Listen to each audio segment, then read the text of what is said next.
生命係一隻蝴蝶，美麗但好脆弱。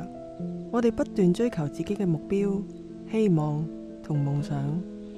有時我哋太過專注，總係認為健康係理所當然嘅。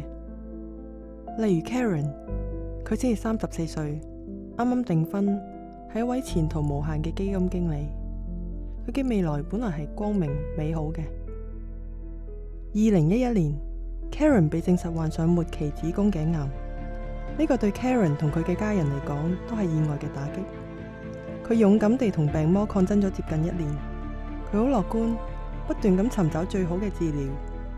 2012年，佢離開咗人世，年僅35歲。為咗紀念 Karen， 佢嘅丈夫同朋友創立咗梁海軒婦癌基金會，喚醒大眾對子宮頸癌同其他婦女癌病嘅重視。喺香港，每日至少有1位女性被驗出患上子宮頸癌。人類乳頭瘤病毒係引致子宮頸癌嘅主要原因。如果能夠及早發現，子宮頸癌嘅治癒率非常高。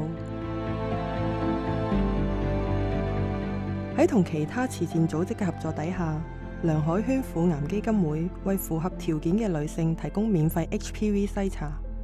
把握呢個機會，及早篩查，及早接受子宮頸癌篩查，包括 HPV 測試同帕色抹片檢查，能夠拯救你嘅生命。